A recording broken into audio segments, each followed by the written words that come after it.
संस्था madam, Shilpi ma'am, Agarwal sir, Ramesh sir, संस्था के अभी वो आवश्यक कार्य से महाविद्यालय के बहुत से कार्य चल रहे हैं इसके पैरेलल, उसमें व्यस्तता के कारण हमारे बीच में नहीं समय दे पाए अभी और अन्य कार्य में व्यस्त हैं। अभी आप लोगों ने देखा है कि पिछले एक सप्ताह से हमारे महाविद्यालय में प्रायोग कार्य एकदम जोर शोर से चल रहा है, किसी न किसी विषय का एक दिन भी लेफ्ट नहीं है।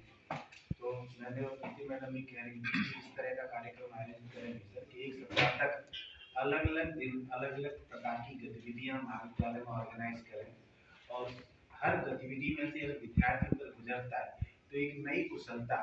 एक नई संभावना, एक नया अवसर आपके मस्तिष्क में उत्पन्न होता है, आपका व्यक्तित्व खिलता है। लेकिन कुछ विश्वविद्यालय का परीक्षाओं का टाइम टेबल ऐसा रहा कि हम उस कार्य को नहीं कर पाए और भविष्य में ध्यान रखेंगे उसमें हम सभी टीम बना के पूरा महाविद्यालय परिवार के साथ और ज़्यादा से ज़्यादा गतिविधियाँ करेंगे। लास्ट ईयर जो बच्चे पार्टिसिपेट किए थे उनको स्मरण होगा, क्विज कंपटीशन भी हुआ था और क्विज कंपटीशन में जनरल साइंस सामान्य विज्ञान के प्रश्न रखे गए थे कि आप अगर दूसरे प्रतियोगी परीक्षाओं में भी जाते हैं तो वहाँ पर कौन कौन से प्रश्न आ सकते हैं, ऐसी संभावना के आधार पर उनको रखा गया था और सभी विषय जितने भी सब्जेक्ट मैटर उनको टच किया गया। आपके कौन किसने तो सब टच किए थे, इसमें कंप्यूटर साइंस भी था, फिजिक्स, बायोलॉजिकल साइंसेज है, अर्थ साइंसेज है, सब जियोलॉजी है, उसको सबको कंसिडर किया था।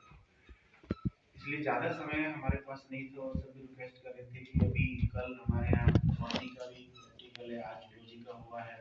उसमें भी कुछ परसेंटेज आपको वर्क जो है आज ही निपटाना है करके ऐसा मैडम बता रहे हैं। पूरे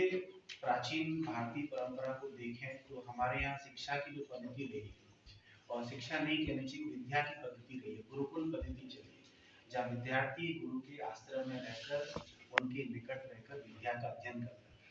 और जितने भी शास्त्र है, शास्त्र शब्द का मतलब क्या है, शास्त्र को हम विज्ञान कहते हैं, भौतिक विज्ञान या भौतिक शास्त्र है ना। तो शास्त्र मतलब आप कोई पौराणिक कहानी किस्से से उसको अपने आप को कनेक्ट मत कर लेना, वही विज्ञान है। विज्ञान है कि प्रकृति को बड़ी बारीकी के साथ में हम ऑब्जर्व करते हैं, निरीक्षण करते हैं और उसमें से क्या क्या जानकारियां हमें प्राप्त हो रही उनको संग्रहित करते हैं, दूसरे प्रकार की परिस्थितियों में जाके उनको टेस्टिंग करते हैं जानकारियों का और जब वो वैलिड और वैध पाई जाती है तभी हम उनका पब्लिकेशन करते हैं, समाज के सामने उस बात को रखते हैं। गपबाजी, हवाबाजी ऐसा साइंस में बिल्कुल नहीं चलता। इस बात की संभावना दूसरी जगह है लेकिन साइंस में नहीं है। साइंस आपसे बात करेगा, क्लियर कट बात करेगा, कम शब्दों में बात करेगा और जो बात करेगा वो एकदम पत्थर की लकीर की तरह होगी, उसको आप डेविएट नहीं कर सकते, विचलित नहीं कर सकते, न तथ्यात्मक रूप से कर सकते न आप सैद्धांतिक रूप से आप उसको चेंज कर सकते। तो भारतीय जो संस्कृति है और जो पूरा हमारा शास्त्र का विज्ञान रहा 4 से 5,000 साल से हमारे शास्त्रों का आप अध्ययन करें। इसलिए अध्ययन नहीं करना है कि हमें कोई आध्यात्मिक उन्नति चाहिए, नहीं, मैं नकार देता हूँ, आप इस बात को दिमाग से निकाल दीजिए। हमें प्रवचन देने नहीं, उसमें विज्ञान के सिद्धांत कूट कूट कर भरे गए हैं और पिछले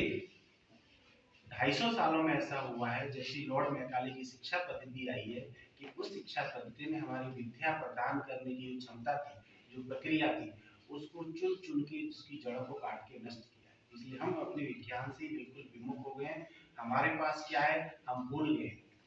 है ना,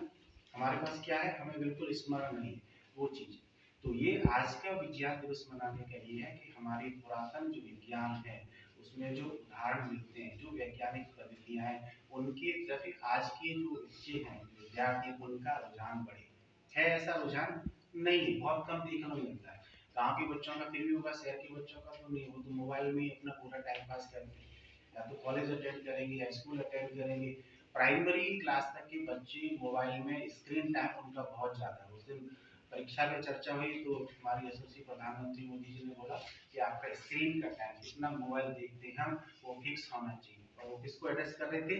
9वीं 10वीं 11वीं 12वीं के विद्यार्थी। आप तो कॉलेज की बात ऊपर आ गए ना उनसे,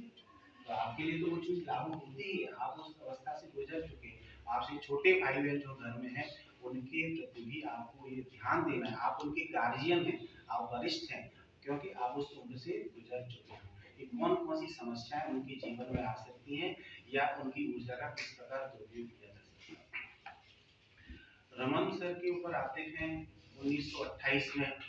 अभी कितना चल रहा है 2023, कितना टाइम हो गया, लगभग 95 वर्ष हो गए। 95 वर्ष पूर्व का भारत कैसा रहा होगा। लैंडलाइन भी नहीं थे, मोबाइल तो छोड़ ही दीजिए, कल्पना करना मोबाइल की, ये दिमाग में आना कि मोबाइल जैसा कोई इंस्ट्रूमेंट होता होगा जिसको हर व्यक्ति जेब में, उसमें 4 सिम डाल के 2 इधर एक्स्ट्रा और घूमेगा दुनिया में 24 घंटे बात करें, इस बात की कल्पना करना भी असंभव लगता है। उस समय उन्होंने बड़े सीमित संसाधनों के साथ में एक स्पेक्ट्रोग्राफ बनाया, रमन स्पेक्ट्रोग्राफ। और ये रमन प्रभाव क्या है, इसको बड़े सरल शब्दों में समझना चाहे, भले ही वो फिजिक्स का है, मतलब ये सामान्य विज्ञान का है, आपके जीवन के साथ जुड़ा हुआ, उसको जानना चाहिए।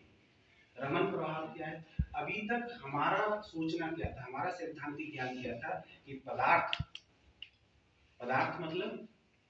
जो परमाणुओं से, इलेक्ट्रॉन, प्रोटॉन, न्यूट्रॉनों से मिलकर बना हुआ है वो चीज, और प्रकाश जो सूर्य से आ रहा है या आपके ब्रह्मांड में जितने तारे हैं रात को टिमटिमा रहे हैं वहां से भी जो प्रकाश आ रहा है, वो प्रकाश, भौतिक राशि और पदार्थ, ये दो अलग अलग चीजें हैं, इनका आपस में कोई संबंध नहीं है और नहीं हो सकता। आज से 500 वर्ष पूर्व जो न्यूटन आए, तो न्यूटन के लॉ सब लोग पढ़ते हैं ना 6वीं 7वीं क्लास में, न्यूटन की गति के नियम, तो बहुत फेमस थे उस समय। तो उन्होंने तुकबंदी कर दी कि मेरे ये तो चल ही रहा है सिद्धांत, जो मेटल साइंस में जो पदार्थ कण किस प्रकार इधर गति कर रहे हैं उस पर मेरी बात चल रही है, तो प्रकाश किस प्रकार गति करता है इस पर भी एक तुकबंदी देता हूँ, उसको थ्योरी कहते हैं, लॉज नहीं मानते। न्यूटन की लॉज है, लॉज और थ्योरी दोनों में क्या अंतर होता है, नियम और सिद्धांत में क्या अंतर होता है। नियम, एक तो साइंस का नियम है, लॉ है, और एक थ्योरी है। बायो वाले पढ़ते हैं ना कि जिराफ की गर्दन लंबी क्यों होगी, पढ़ते हैं ना, वो क्या थ्योरी है, तो कहीं तो है वो, कि पहले घास छोटी छोटी थी बड़े बड़े होते चले गए तो उसकी गर्दन लंबी होती चली, ये कैसा आज का बच्चा भी सब तुक्का नहीं लगाएगा, लेकिन हम पढ़ते हैं क्योंकि थ्योरी है, लॉ नहीं है, तो एक जगह उसका एग्जांपल सटीक बैठा। लेकिन अगर ऐसी थ्योरी जो हर परिस्थिति में, चाहे उसको 1000 बार, 10,000 बार, लाखों बार रिपीट किया जाए अलग अलग परिस्थिति में, उसका सटीक रिजल्ट आए और कहीं भी एक एग्जांपल उसकी वायलेशन का नहीं मिले, तब हम उस थ्योरी को लॉ कहते हैं। ठीक है, इसलिए न्यूटन की लॉज है, आइंस्टाइन की अभी भी थ्योरी है। आइंस्टाइन हमारे लिए क्या है, न्यूटन के सापेक्ष यंग है, उनको बहुत टाइम नहीं हुआ, 100 इयर्स होते हैं। तो बात हो रही थी प्रकाश और पदार्थ, दो अलग अलग चीजें, हमने उन दोनों को कनेक्ट करने का प्रयास किया। और कैसे कनेक्ट किया, अभी तो बहुत जानकारी हमारे पास में आ गई है कि प्रकाश जो है वो क्या है, तरंग है, ठीक है। तो दो तरह की तरंग होती है, एक तो मैकेनिकल तरंग होती है, यांत्रिक तरंग, जैसे मैं आपसे कुछ बात कर रहा हूँ, मेरी बात आपके पास पहुंच रही है, हवा के माध्यम से पहुंच रही है, तो एक ऐसी तरंग है जिनको जाने के लिए, प्रोपेगेट होने के लिए कुछ मीडियम चाहिए, माध्यम चाहिए जिसमें होकर ही जा सकती है। और दूसरी तरंग है विद्युत चुंबकीय तरंग है, जैसे प्रकाश है और सूरज से प्रकाश धरती पर आ रहा है, तो बीच में हवा तो नहीं है, हवा तो कुछ 1000 किलोमीटर के आसपास है, उससे ऊपर तो है ही नहीं, तो करोड़ों किलोमीटर की दूरी कोई तरंग तय कर रही है, निर्वात में कर रही है, कोई सपोर्ट नहीं है, इंडिपेंडेंट इस कॉस्मोलॉजी में जो व्यक्ति एग्जिस्ट कर रहा है, जो भौतिक राशि एग्जिस्ट कर रही है, प्रकाश, इसीलिए विज्ञान कहता है और फिजिक्स कहता है परमात्मा के सबसे नजदीक कोई चीज है तो प्रकाश है। और बहुत सी माइथोलॉजिकल चीजों में भी आप देखोगे तो प्रकाश की या अग्नि की पूजा होती है, ये सबसे डियरेस्ट और नियरेस्ट है, सबसे प्रिय और सबसे नजदीक कोई चीज है, और जो चमत्कार कर देती है हर चीज का वो क्या है, प्रकाश। अब हम आते हैं थोड़ा सा नीचे मेटेरियल, तो प्रकाश पदार्थ से कैसे कनेक्ट है, तो कोई भी प्रकाश पदार्थ में से होकर गुजरता है ना, कांच में से निकल के गुजर रहा है, तो कोई परिवर्तन होता है क्या, नहीं होता, ठीक है। लेकिन अगर कोई चेंज नहीं आया, लेकिन जैसे आपके पास पत्थर है, पत्थर कैसा है, पारदर्शी है, उसमें से प्रकाश गुजर सकता है, नहीं गुजर सकता, लेकिन प्रकाश के बड़े भाई भी हैं जो हमें दिखाई नहीं देते, प्रकाश तो सिर्फ एक भाई है, उस परिवार में कई भाई हैं जो विद्युत चुम्बकीय तरंगों का पूरा स्पेक्ट्रम है। प्रकाश के बड़े भाई कौन से हैं, अल्ट्रावायलेट, फिर एक्सरे, और बड़े भैया उनसे बड़े गामा रेस, गामा रेस से ऊपर कॉस्मिक रेज, है ना, वो दिखाई देते हैं,